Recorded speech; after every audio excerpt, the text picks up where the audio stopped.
Hey guys, welcome back to my channel. In today's video, we will be talking about how to study for anatomy and physiology. And I'm going to be combining tips for both anatomy 1 and anatomy 2. So if you are new to this channel, I would like to say welcome to my channel. If you're a subscriber, thank you so much for coming back. And thank you all for subscribing to my channel. Please, if you haven't already done so, go ahead and subscribe to this channel and support your girl. So let's get into how to study for anatomy and physiology. To all my nursing students and those wanting to go to nursing school, a big tip that you will hear all the time when it comes to school is reading ahead of class. Yes, it is important because it gives you an idea on what is going to be discussed during class so you can follow closely more easily. But if you cannot manage to read all your chapters, I know we all have busy lives. A lot of people going back to school, not even students who are straight out of high school, they have their own life, they have their own social life.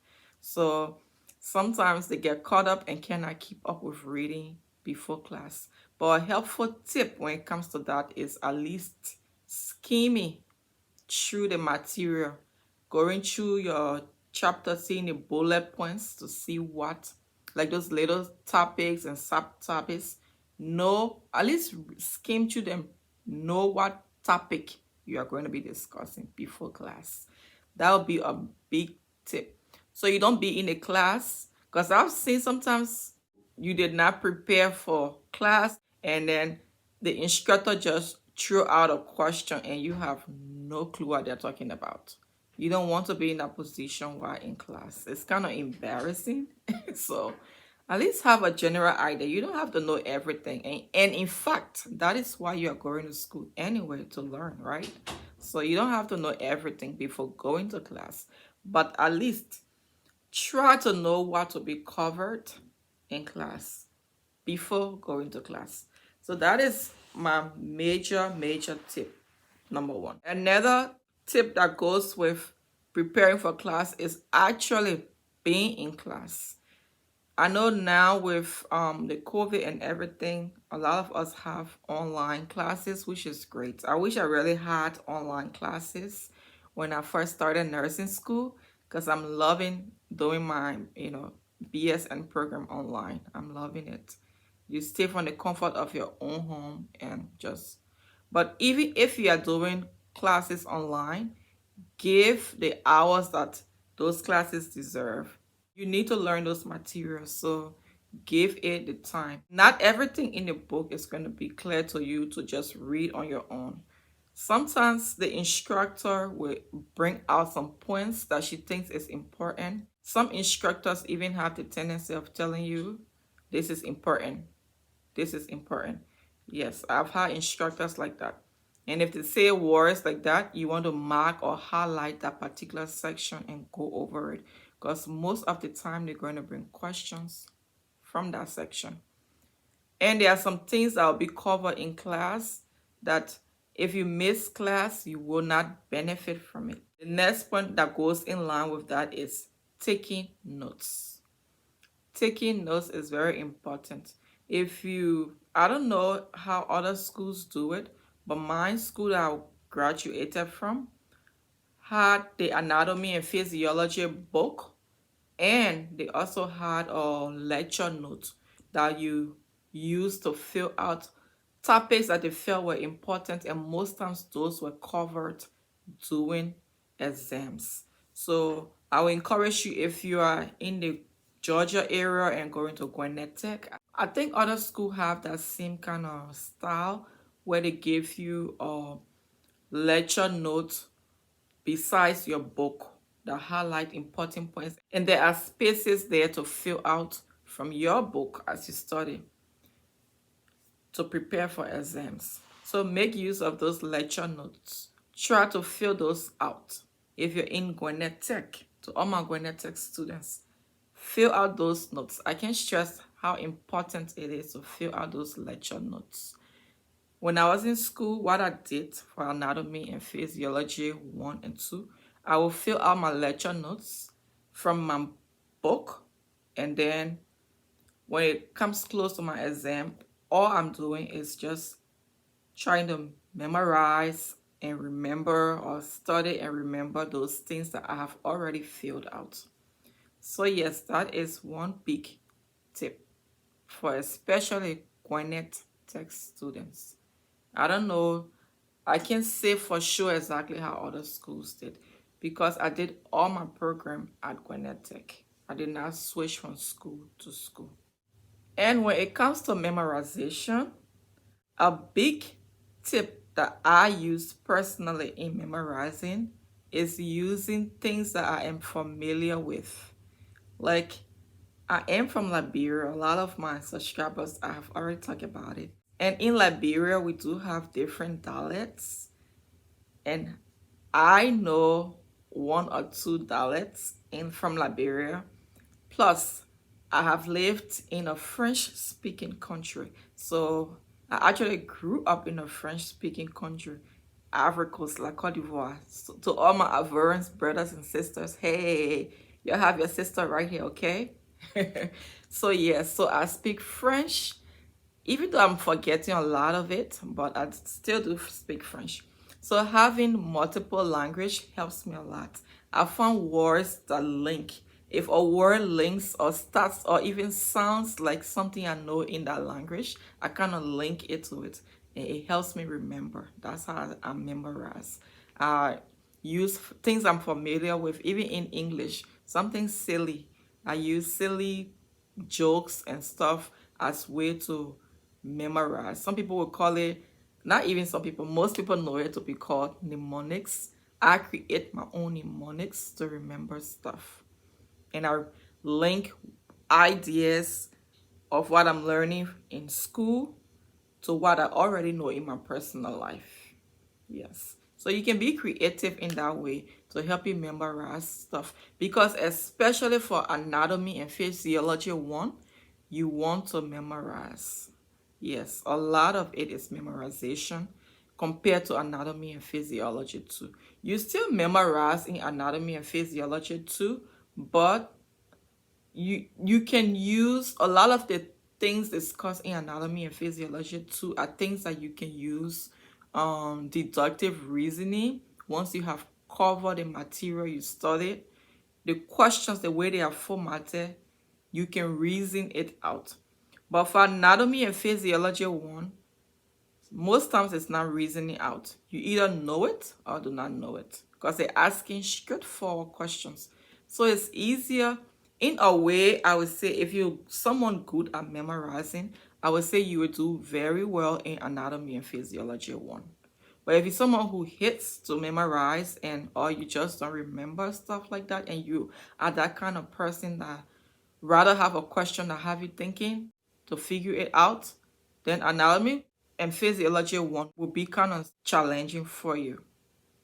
Yeah. But despite that, if you give it your best, no matter how it comes, you're going to do great. And repetition is very important when it comes to studying for anatomy and physiology 1 especially, and 2 as well. Because you will be doing a lot of structures of the body and its function. That is what anatomy and physiology is about. Anatomy is about the structure of the human body, and physiology is about the function, how it works. So those two go in line. You have to know how the body is structured, then you know how it works. So for the structure, you will do a lot of the structure in lab, but it helps you to understand in lecture what that particular structure does. What's the function of it? Why is it important? What do we even have, for example, the fingers, they call phalanges, you know, those simple things that you just say simply, all of them have medical names or medical terms that you have to learn.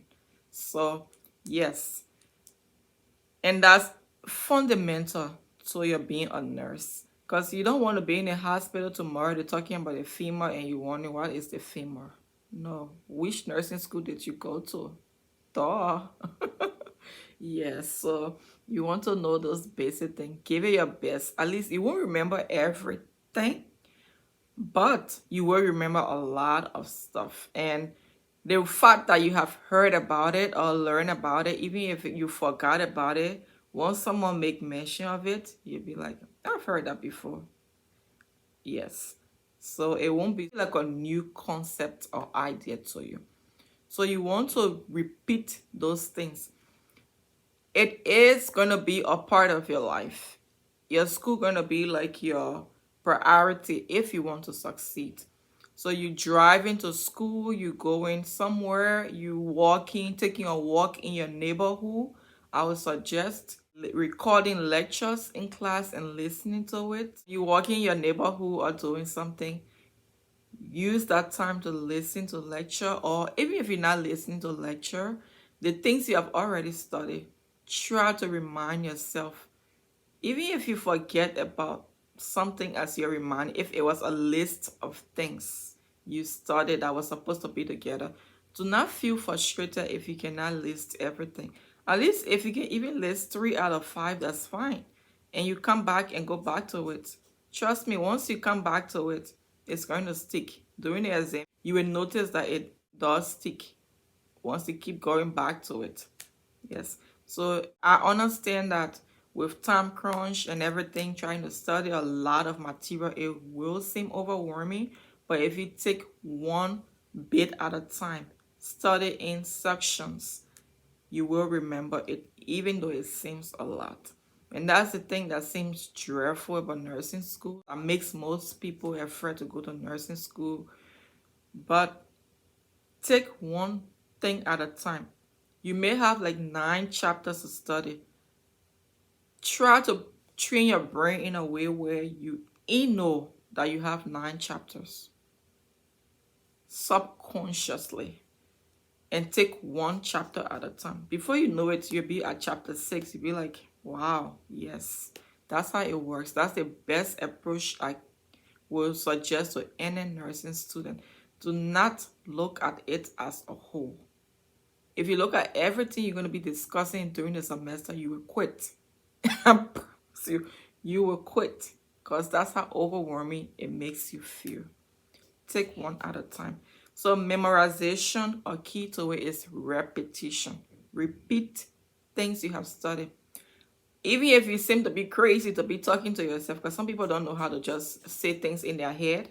They like to verbalize it. If someone think you're crazy, let them think you're crazy. After you get your degree, you will get your sanity, okay? Hopefully. And if you are a visual person, I suggest that you make diagrams of things. And that is where I'm going to bring in this very helpful tip. If your lab allows you, I don't know now with COVID if people still go to lab in person, but I did go to lab in person. So if they allow you, record yourself. Don't focus the camera on like yourself like this.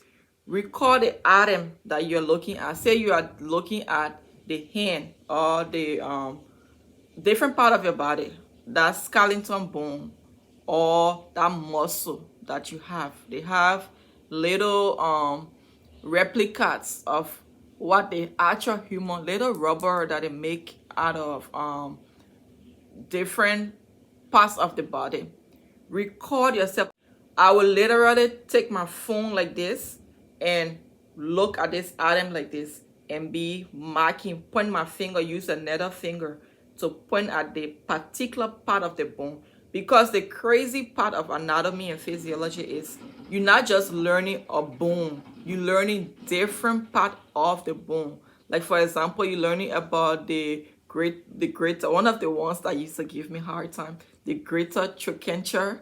For some reason, I could not pronounce that word for my life, and I'm surprised I'm pronouncing it right. And let me know if I did not pronounce it right, okay? Because I practiced that thing forever. I'm like, what in this word that I cannot pronounce this word? you know. But yeah, so mark, put your finger on it. Do it by section, each bone or each muscle or ligament or whatever it is. Mark, use your phone to watch yourself say those things. Verbalize which part they are. When you come home, it saves you time of how many times you go to the lab. Yes. That idea, when I discovered it, it was a lifesaver because I thought I had to go to the lab so frequently, and I did not really have time because I was working. When I did my prerequisites, I did work. So that idea just came to mind, and I think it's going to help someone to record yourself. Make sure you're saying the right thing, and if you made mistake, correct yourself. Say, oh no, this is not this, this is called this. And then do little sections, so you, as you progress in your revision of it, you know which one you are familiar with. Do not do all together, so you don't have to watch a whole hour video to get the material. Do each boom at a time, even if it is like 15 seconds or 15 minutes for that particular video. You do it and you move on to the next. So when you review it and practice it at home, and you already know that particular bone, you do not have to go back to it, to that video again. If you understand what I mean, it saves you time. Nursing school, you have to learn time management there. So that is a very important tip, that if you're someone who do not have time, make use of it. It's going to help you a lot. And even if now with COVID you are doing online and they do offer you the similar thing online, you can still use your phone to record things on, maybe like, I remember when I was in the actual nursing program, like physical assessment, they were recording of it.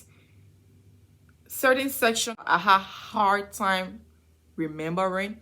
I will I will point my phone at my computer and record that particular section on my phone, because it's easy to go back to it and logging into the system, into your account and all of that. That I could use when I'm free on my lunch and stuff like that at work, and just watch those quick videos. Save yourself time and still make your grades, okay?